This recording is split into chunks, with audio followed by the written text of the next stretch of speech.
மாணவி பாலியல் வன்கொடுமை அண்ணாமலை வெளிக்கொண்டு வரலன்னா இந்த விஷயம் வெளில வந்துமா?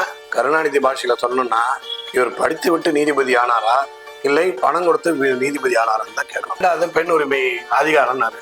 கனிமொழிக்கு வந்து துணை முதலமைச்சர் கொடுத்தீங்களா? அப்படிப்பட்டவங்க பெண்ணுக்கு அதிகாரம் கொடுக்குறாங்க. இந்த விஷயத்துல சீமான் சொல்றதை நான் வந்து எங்க பெண்ல இத்தனை வருஷம் நீங்க 25 வருஷமா ஆட்சியில 5 முறை இருந்தேன்னு சொல்றவங்க இன்னும் அந்த பெண்களை எல்லாம் ஏழ்மை நிலையில தான் வச்சிருக்கீங்களா? உங்களுக்கு சம்பாதிக்கிறதுக்கு ஒக்கற்றவளா தான் வச்சிருக்கீங்களா? 5 ரூபா 10 ரூபா கொடுத்து பஸ்ல போக முடியாத சூழ்நிலை தான் வச்சிருக்கீங்களா? திமுக ஆட்சி என்னைக்குமே இருண்ட ஆட்சியா தான் தமிழ்நாட்டுல இருந்திருக்கு. தோத்து போடுவோங்கிற பயம் வந்துச்சு. கண்டிப்பாக இப்ப இருக்கிற கூட்டணி உடையும். பெரும்பாலான கிறிஸ்தவர்கள் இன்றைக்கு மோடி இஸ்ரேலுக்கு ஆதரவு தெரிவிச்சதுனால புரிஞ்சு கொண்டிருக்காங்க. பங்களாதேஷ்ல கிறிஸ்தவர்கள் கதறாங்க. பாகிஸ்தான்ல 0 மோஸ்ட்லி கிறிஸ்தவர்கள் அளவுக்கு போயிடுச்சு. கிறிஸ்தவர்கள் எல்லாம் வருகின்ற தேர்தலில் 2026 திமுகவுக்கு ஓட்டே போடணும். இதுல வந்து அரசியல் தேவையில்லை. நமக்கு நாடு தேவை, நாட்டின் முன்னேற்றம் தேவை. நாட்டின் முன்னேற்றத்துக்கு இந்துவா இருந்தாங்க, கிறிஸ்துவா இருந்தாங்க, முஸ்லீமா இருந்தாங்க. அண்ணாமலை சாட்டையில் அடிச்சதை பத்தி இந்த கேடுகட்ட ஆட்சியை, பெண்களுக்கு விரோதமான ஆட்சியை, பட்டியலினத்துக்கு எதிராக விரோதமான ஆட்சியை, ஒட்டுமொத்த சமூகத்துக்கும் விரோதமான திமுக ஆட்சியை ஒழிக்க வேண்டும். முருகா, அதற்கு நீதான் உறுதுணையாக இருக்க வேண்டும் என்று சொல்லி அவர் தன்னுடைய பிரார்த்தனையாக சாட்டை அடிங்கிறது தனக்கு எப்போதுமே இதை நினைவுபடுத்தி கொண்டே இருக்க வேண்டும். இந்த திமுக ஆட்சியை மாணவி பாலியல் வன்கொடுமை விவகாரம் தொடர்பாக உயர்நீதிமன்றம் வந்து ஒரு ஆணையை பிறப்பிச்சிருக்கு. அனைத்து கட்சிகளும் போராட்டம் ஏன் வந்து இறங்குறீங்க? அதை வந்து ஏன் அரசியலாக்குறீங்க? உண்மையிலேயே அவரு கருணாநிதி பாஷையில சொல்லணும்னா இவர் படித்து விட்டு நீதிபதி ஆனாரா இல்லை பணம் கொடுத்து நீதிபதி ஆனாரான்னு தான் கேட்கணும்.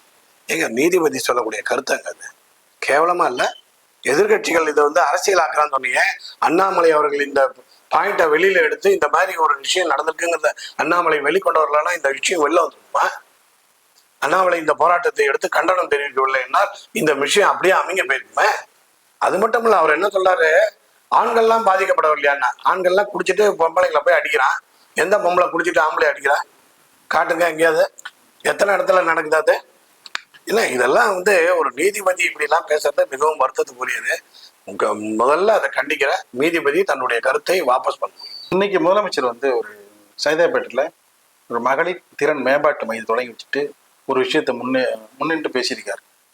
பெண் அதிகாரம் என்பதை நோக்கி தமிழ்நாடு வேகமாக முன்னேறி வருகிறது. பெண் அதிகாரம் என்று சொன்னால்னா அது திமுகவுக்கும் பெண்களுக்கும் சம்பந்தமே இல்லை.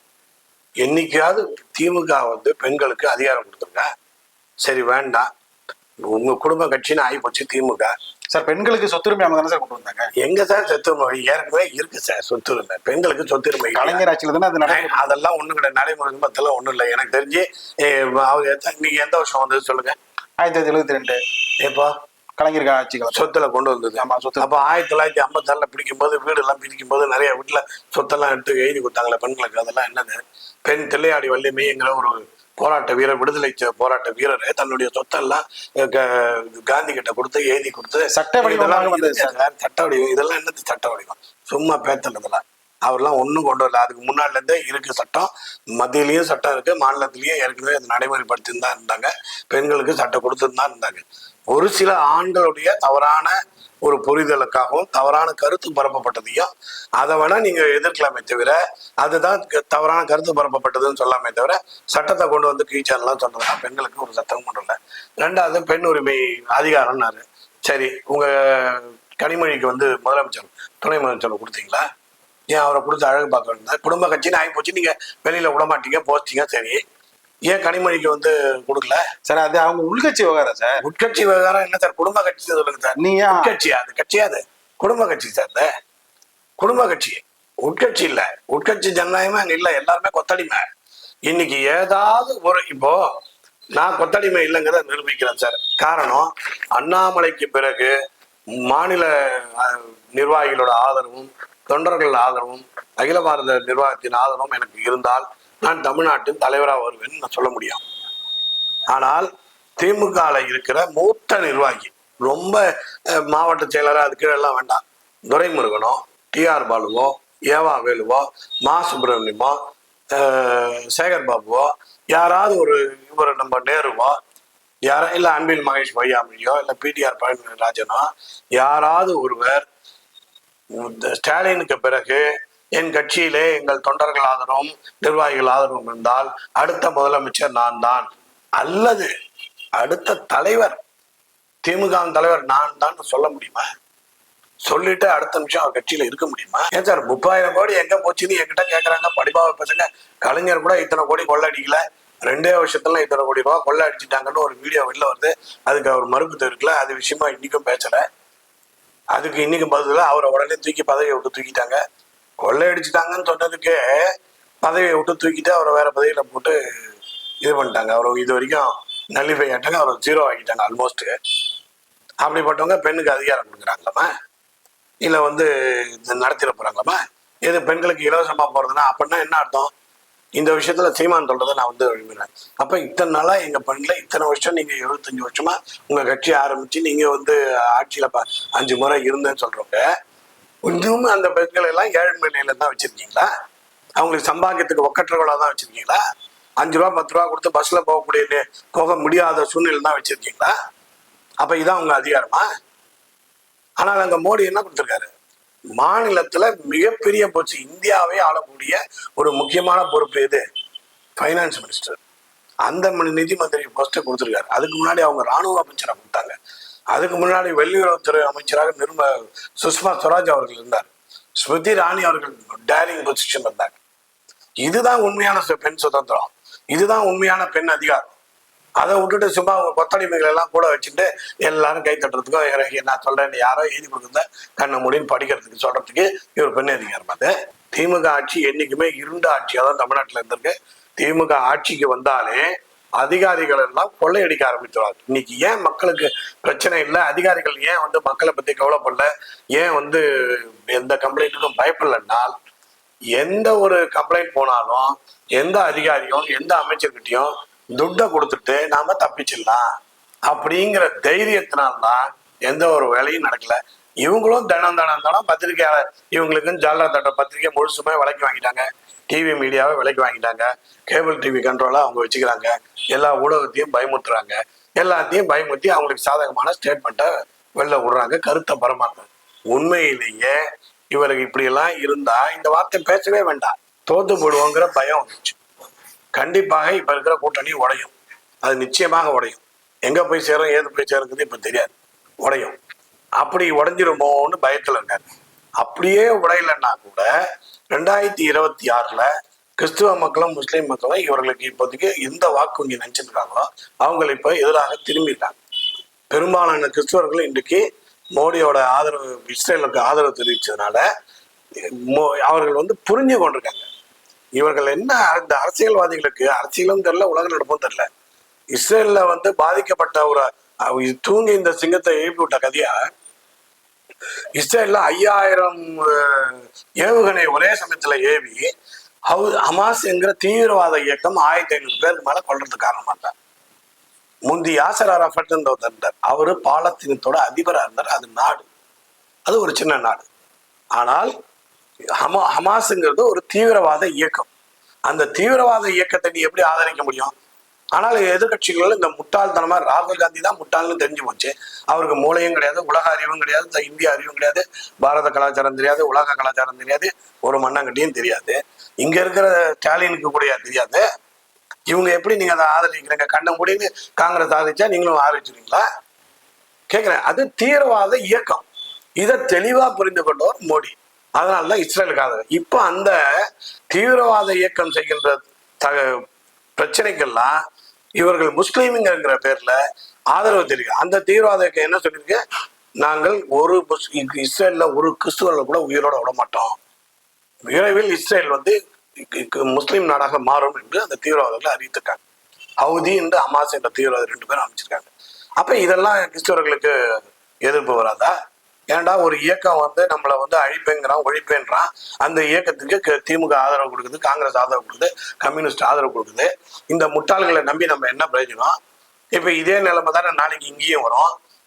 இவர்களை நம்பி நம்ம இருந்தான்னா இவங்களுக்கு அப்புறம் நம்ம இருக்கவே முடியவே முடியாதுன்னா. நேபாளில் அதான் கதி. நேபாளில் கதறாங்க. பங்களாதேஷ்ல கிறிஸ்துவர்கள்லாம் கதறாங்க. கிறிஸ்துவர்கள் மிகப்பெரிய அளவில் பாதிக்கப்படுறாங்க. பாகிஸ்தான்ல 0 முஸ்லிம் கிறிஸ்தவர்கள்ங்கிற அளவுக்கு போயிடுச்சு. அப்ப இந்த கிறிஸ்தவர்கள் எல்லாம் வருகின்ற தேர்தலில் 2026 திமுகவுக்கு ஓட்டே போட போறது. ஒரு 40% பேர் வந்து பிஜேபிக்கு ஆதரவா தெரிவிக்காங்க. நீங்களே நிறைய ஊடகத்துல பார்த்துருப்பீங்க, பாதிரியார்லாம் வந்து பிஜேபிக்கு ஆதரவா சப்போர்ட் பண்ண ஆரம்பிச்சிட்டாங்க. ஏன்னால் நமக்கு நாடு தேவை சார். இதுல வந்து அரசியல் தேவையில்லை, நமக்கு நாடு தேவை, நாட்டின் முன்னேற்றம் தேவை. நாட்டின் முன்னேற்றத்துக்கு இந்துவா இருந்தானே, கிறிஸ்துவா இருந்தானே, முஸ்லீமா இருந்தானே, நாம் மனிதர்கள், இந்த நாட்டின் மக்கள், இந்த நாட்டில் இருக்கக்கூடிய நாம வந்து பிரஜைகள். இது ஒட்டுமொத்த சமூகத்துக்கான ஒரு வளர்ச்சி தான் நமக்கு தேவையே தவிர, எனக்கு மட்டும் வளர்ச்சி வேணும்னு ஒரு கிறிஸ்தவர்களோ, எனக்கு மட்டும் வளர்ச்சி வேணும்னு ஒரு முஸ்லீமோ, எனக்கு மட்டும் வளர்ச்சி வேணும்னு இந்து நினைச்சியா நாடு சண்டையில தான் போய் முடியும், கலவரத்துல தான் போய் முடியும். இதைத்தான் மோடி திருப்பி திருப்பி திருப்பி படிச்சு சொல்றாரு. இப்ப மக்கள் கொஞ்சம் கொஞ்சமா உண்மையை உணர ஆரம்பித்திருக்கிறார். நீ 2026 எத்தனாதான் ஓட்டுக்கு பணம் கொடுத்தாலும் செல்லாதுன்னு தெரிஞ்சு போச்சு. நான் சொல்லலைங்க, உண்மையிலேயே ஒரு திமுக நண்பர் சொல்றாரு. அவர் சொல்றாரு, சார் 2026 திமுக தேருமான்னு தெரியாது, சந்தேகம் தான், பயங்கர எதிர்ப்பு, எங்க பார்த்தாலும் சார். இன்னைக்கு நான் சொல்றது போலீஸ், அத்தனை போலீஸும் எதிரி சார். தமிழ்நாட்டில் இருக்க அத்தனை யாராவது ஒரு ஊடகமாவது பெருசாக்கினாங்களா? தொழிற்சங்க தலைவர் என்ன சொன்னாரு? திமுக தலைவர் ஸ்டாலின் அவர்கள் எதிர்கட்சியாக இருக்கும்போது நாங்க சொன்னதெல்லாம் புரிஞ்சிருந்தாரு, ஆளுங்கட்சியா வந்தோன்னா எல்லாத்தையும் மறைச்சிட்டாரு. அப்போ அவர் எதிர்கட்சியா இருந்தால்தான் எங்கள் கட்சியை பொறுப்பிருந்தால் 26 தேர்தலில் அவரை நிச்சயமாக நாங்கள் எதிர்கட்சியில தான் உட்காருவோம். இதை எந்த ஊடகமாக பேசிட்டா இதை பெருசா கொண்டு வந்தாங்களா? கார்த்தி சிதம்பரம் நீங்க சொல்லியிருக்காரு, என்ன சொல்லியிருக்காருன்னா, அண்ணாமலை சாட்டையால் அடிச்சதை பத்தி என்ன சொல்றாருன்னா, அவருக்கு வந்து அவர் ராசிப்படி நேரம் சரின்னு ஜோசியர் சொல்லியிருக்காரு, அதனால ஒவ்வொரு கோயிலுக்கா போ, நான் காலில் செருப்பு போட்டுக்காத அப்படின்னு சொன்னதுனால அதுக்காக பரிகாரமாக செய்யறாரு தவிர இது பெரிய விஷயம் இல்லை அப்படின்னு சொல்றாரு. என்ன சொல்றீங்க கார்த்தி சிதம்பரத்துக்கு? கார்த்தி சிதம்பரம் ஒரு நோன் ஹிஸ்டீரியா பேஷண்ட் மாதிரி அவர். ஏன்னா அவர் சுய புத்தியும் கிடையாது.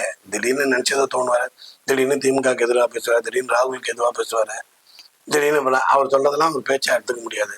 அண்ணாமலை அவர்கள் எதற்காக சாட்டையில் அடித்து கொண்டால், இந்த கேடுகட்ட நிகழ்ச்சி நடந்த பிறகு கூட அந்த நிகழ்ச்சியை நம்மளால் அவர் வந்து தடுக்க முடியலையே, இதற்கு நானும் ஒரு காரணமாக இருக்கலாம், இதற்கு நானும் வாய்மொழியாக இருக்க முடியாது, இதற்கு எதிர்ப்பு தெரிவிக்க வேண்டும். இந்த கேடுகட்ட ஆட்சியை, பெண்களுக்கு விரோதமான ஆட்சியை, பட்டியலினத்துக்கு எதிராக விரோதமான ஆட்சியை, ஒட்டுமொத்த சமூகத்துக்கும் விரோதமான திமுக ஆட்சியை ஒழிக்க வேண்டும், முருகா அதற்கு நீதான் உறுதுணையாக இருக்க வேண்டும் என்று சொல்லி அவர் தன்னுடைய பிரார்த்தனையாக, நிறைய பேர் அவர் சாட்டை அடிச்சிருந்த உடனே கேண்டில், இது ஒரு பிரார்த்தனை.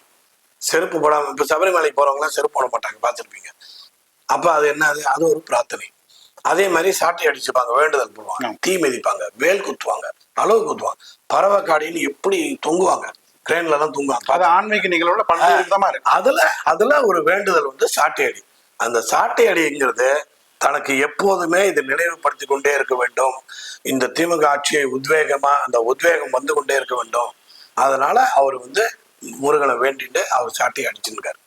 நிச்சயமாக 2026 திமுக ஆட்சி அகற்றப்படும் என்பதுல எந்த விதமான சந்தேகமும் இல்லை. அங்க கூட்டணி வலிமையா இருக்கு. கூட்டணியில எல்லாம் வழிஞ்சாச்சு சார். கூட்டணியில் வலிமையே இல்லை. விடுதலை சிறுத்தை கட்சியில இருந்து நிறைய பேர் வெளில போயிட்டு இருக்காங்க, காங்கிரஸ்ல இருந்து நிறைய பேர் வெளில போயிட்டாங்க, திமுக இருந்து நிறைய பேர் பிஜேபிக்கு வந்துட்டாங்க. நிறைய பேர் கிராமத்து பகுதியில் நான் போய் பார்க்குறேன், பயங்கரமான வளர்ச்சி. நான் வந்து நிறைய இடத்துல பார்க்குறேன், கிராமங்கள்ல இது வரைக்கும் கொடியே இல்லாத கிராமங்கள்லாம் கொடி பறக்குது, அந்த இடத்துல கிளை இருக்குது, கிளை பரவி இருக்கிறது. பிஜேபி அந்த இடத்துல வந்து அபரிமா வந்துருக்கு. நான் இப்ப கேள்விப்பட்ட வரைக்கும் கிளைங்கிறது அவங்க பிஜேபியில ஒரு பூத்துல தலைவர் ஆகிறதுக்கும், ஒரு 50-60 பூத்து கொண்ட ஒரு மண்டல்னு சொல்லக்கூடிய நகரப்பகுதிக்கு தலைவர் ஆகிறதுக்கும் மிகப்பெரிய போட்டாப்பட்டியா இருக்குன்னு அண்ணாமலை அவர்கள் அதை நல்லாக செதுக்கி 2026 கொண்டு போவாருன்னு நல்ல அதிமுகவோட பிஜேபி மறுபடியும் இணைவதற்கான அனைத்து வேலைகளும் மறைவா நடக்குதுன்னு சொல்றாங்க. உண்மையா? நல்லா அறிஞ்சவர் நீங்க, உண்மையை சொல்லுங்க. அதை பத்தி நிஜமாவே கருத்து கூட முடியாது. அதெல்லாம் எலெக்ஷன் மாநிலமும் அகில பாரதம் தான் முடியும். அதை அண்ணாமலை பல முறை சொல்லியிருக்கிறார் கூட்டணி கட்சியில. அதே மாதிரி எச் ராஜா அவர்கள் சொல்லியிருக்கிறாரு, அதே மாதிரி ப்ரொஃபசர் ராமசீனிவாசன் அவரும் சொல்லியிருக்காரு. கூட்டணி பற்றி முடிவு செய்யப்படுவது ஆல் இண்டியா கட்சி, அகில பாரத தலைமை. அகில பாரத தலைமைக்கு இப்போ உட்கட்சி தேர்தல் பிஜேபியில் நடந்துருக்கு. மாவட்ட தேர்தல் முடிந்து மாநில தேர்தல் நோக்கி போயிட்டு இருக்காங்க. மாநில தலைவர் முடிவு செய்யப்பட்ட அப்புறம் அகில பாரத தலைவர் வருவாங்க, அதுக்கப்புறம் ஒரு முடிவு எடுப்பாங்க. இவ்வளவு நேரம் தங்களுக்கு பொன்னான நேரத்தை ஒதுக்கி பல்வேறு கருத்துக்களை தெரிவித்தமைக்கு நெஞ்சார்ந்த நன்றி. SIT4 தமிழ் நேயர்களுக்கும் ஜெயராமன் அவர்களுக்கும் என்னுடைய மனமார்ந்த இனிய புத்தாண்டு வாழ்த்துக்கள் மற்றும் பொங்கல் வாழ்த்துக்களை தெரிவித்துக் கொள்கிறேன். நன்றி.